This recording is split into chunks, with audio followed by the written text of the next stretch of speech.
tubig. Malamig kaya ang lugar na to. Madaming puno eh. Grabe no, ang taharik ng ano. Daan. Maano na yung security, no? Kasi nakakapaglakad-lakad sila.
Myself, I'm So, bago po magsimula yung cultural tour, kakain po muna tayo doon sa dining hall. Pero bago po yan mangyari, mag-group photo po muna tayo. So, okay. We love that. Malapit na. Saan tayo, Ben? Birthday Dito tayo. tayo sa may electric fan.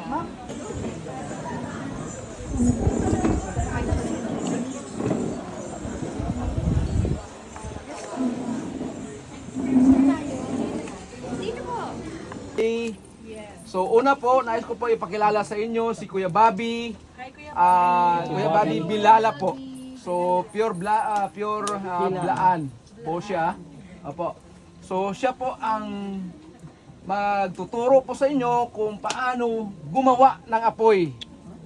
Yan po. Na wala pong gamit na something pasturo po.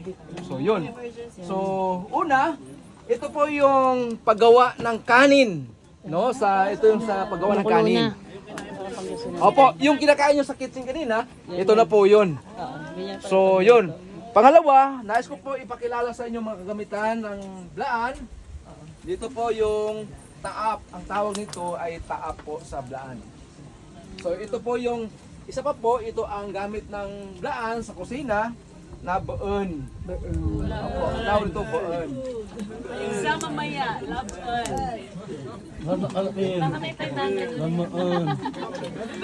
ito po, ang tawag nito ay lalagyan ng tubig ay kabong. So lahat po, gamit po kawayan.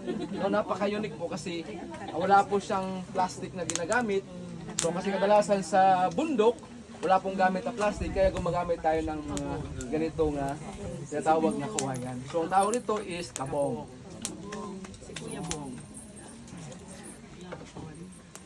So ito po yung Sandok. ito po yung sandok na sa Blaan tinatawag namin na ilo. Ilo. So mayroon siyang sounds of F, ilo at saka kabong para yung kasi ang kadalasan na binibigkas ng Blaan. So yun po ang ngayon po ay ating matutunghayan.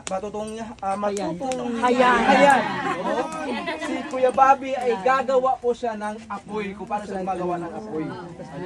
Let lang Kuya Bobby. Saglit lang Kuya Bobby ha. Kami lang daw to.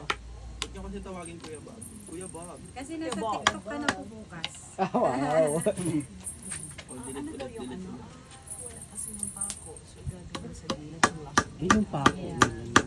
Opo, yun po ang gamit niya. Kawayan din. Opo.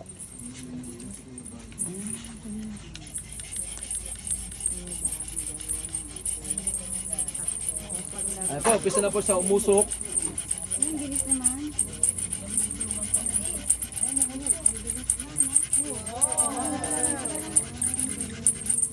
Wala sa nalagay na sa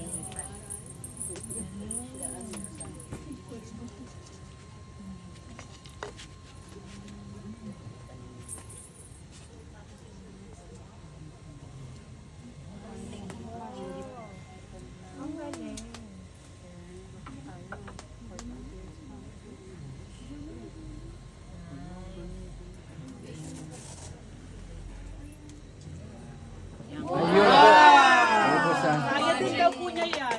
Sige po, kung sino po magsumubok, pwede po kayo mag-try. Sa kawayan.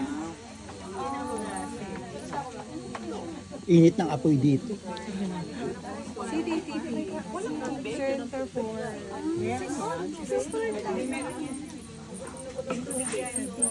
Center for Community Transformation po. Sige po, Paul. Tapos ito. Lalagyan lang ng tubig, tapos isasalang dito sa apoy. Apa? Hindi na po hugasan. Depende po sa pwede natin siyang hugasan para medyo malinis po paglalagay sa loob. Pero usually, ang ginagamit po ng tribo po sa bundok, yung mga bigas na upland po, hindi kagaya nito na sa pang-commercial siya. Fuji rice yan eh. Nagmarunong ka rin naman dyan eh. NFA rice. Tama na. Ay, para hindi matapon. O yung kinain nyo kanina, yun na po. Kaya po pala sir kanina yung iba pong leaves, meron po siyang sunog. Apo, So ibig sabihin, apo, dito sa apoy.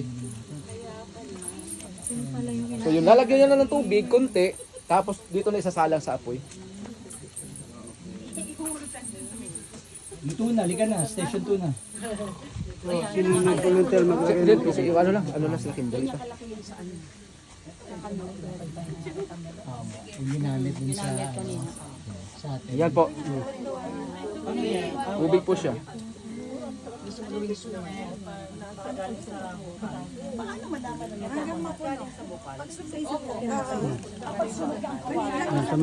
Okay.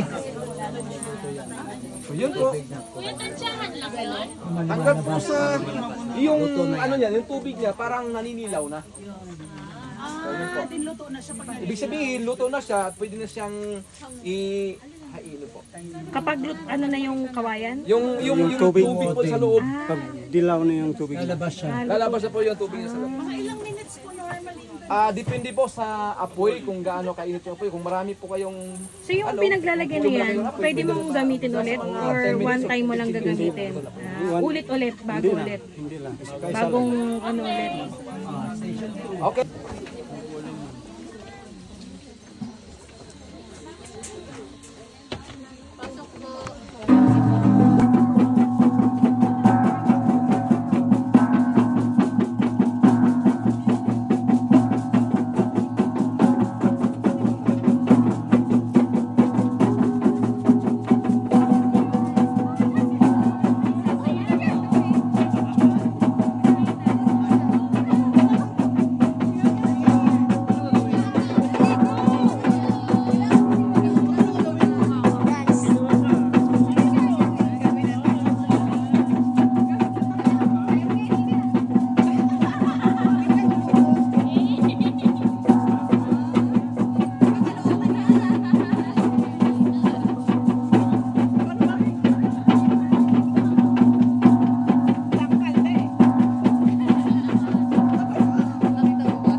they use a bamboo materials to make a sound. So these are part of the idiophones, cardophones, and membranophones, and of course the membranophones, the musical instrumental Filipino. So who want to try? Sinong gusto mag- Okay, go. Game lang po. Game po.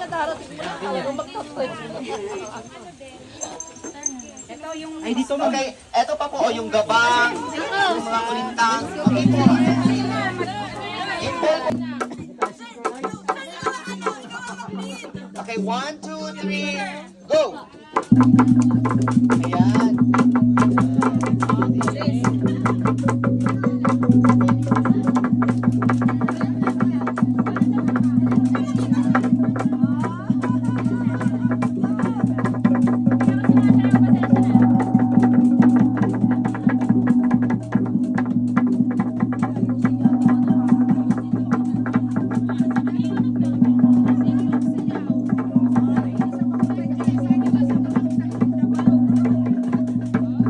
Basta po nakabuo kayo ng sound, okay na po yan. Ayan, Ayan po. Paano? Ayan po. Oh, kuya, gamitin mo yun sa kanila para malaman nila kung effective. pa, may baon, taga-support po sa akin. So, Ate Delpa will demonstrate us how to do this beads. So, Ate Delpa, paano po ba ito gawin? So, ayan. Ito po, una, gumamit po ako ng sinulid. Gumamit siya ng dalawang sinulid. Sinulid. Ayan. Ito po yung, mag-start ako kasi po ako sa pattern. Sa pattern. Para po makabuon po ng Okay, ito na po ayan. yung finished product. Ito po yung finished product at ito po yung pattern sa paggawa ng itong finished product. So, pwede pa rin pumasok. Ayan. Sige, okay lang. Ate Del, paanong unang kulay po ba ang gagawin? Depende po sa gusto ni sa amin kasi po ito po talaga yung kulay na yung ginagamit namin. Bakit? Kasi po para po makabuo po kami ng ganitong design. Ito po yung umpisahan ko po, ito yung kulay na para po makabuo ako ng ganitong design. Ganito po. At saka bago po ako gumawa, ito po yung ginagamit namin. Ito po ay pangalan sa amin ito ay talo. Ito po yung ginagamit Talo. namin. Galing po ito sa bahay ng bubuyog. Okay, galing po yan sa bahay ng Ganito bubuyog. po gagamitin po para Ayan. oo. Okay. Para maging sticky yung yung hilo tsaka mapasok doon. Yes po. Para mabilis po siya. Ayan. Ayan. Pero ordinary yung sinulit. Opo. Ordinary sinulit, tapos kaya lang nilalagyan ng gano'n. Opo. So, Ate Delpa, ano ba yung tawag sa color yellow? Ito po yung color yellow is tawag po sa amin is mlalel. Mlalel. Everybody say mlalel. Mlalel. Sabihin nun, May meaning ba Yellow po. Color yellow. Yes po, color yellow. Mlalel. So, yung black naman po, Ito po ay fitam. fitam. Everybody say fitam. Yes, fitam. So, ano po yung red po, Ate Delpa? Ito lang po ay fula. Fulo. Everybody say fulo. Fulo. Ayan, ang galing. So, yung color blue po, Ate Delpa? Bluno. Blue. Yung color blue. Blue. Ayan, blue. At saka yung white naman, Ate Delpa? Bukay. Everybody say bukay. Color white. Bukay. Ayan. Palakpakan natin mga sarili. Okay, ayan. So, ayun po, pasok po tayo dito sa Blaan. Bahay ng Blaan na tinatawag nating takab sa Blaan, or in English, it's door. Okay? Takab or English, door. So, yun dyan po yung window ng Blaan, or in Blaan, it's called fantang. Fantang. bakit siya sarado, sir? O sige, buksan mo na. Sige, pabuksan nga natin, Ate Lalim. Okay. Ay, yan po. Yan po. Binubuksan po siya pag ganito po yung ginagawa namin. Opo. Dito po kami papatong gagawa po. So, hindi po. Bintana, ginagawa. Yes po. At least may learning. Ano ba Ganito yun? po talaga ang Wala nga yung alam. Sorry po. I believe yesterday some of you visited already the Lam Lefao. Yesterday po yung sa manikin na Blaan at saka sa pattern ng taga-kaulo. So this is for the kaulo and katong yung sinuot ng manikin ay for Blaan. So Ito po ay tinatawag na tubaw. Yes po, it's tubaw. And now, for the dress for the girl, ano po ba ito, Ate Cha? Ito po yung sa blusa po ng mga forblaan po na babae. And then Yes. ito po yung malong or Gintlo in Blaan. Okay, everybody say gintlo. Okay, correct. You got it correct.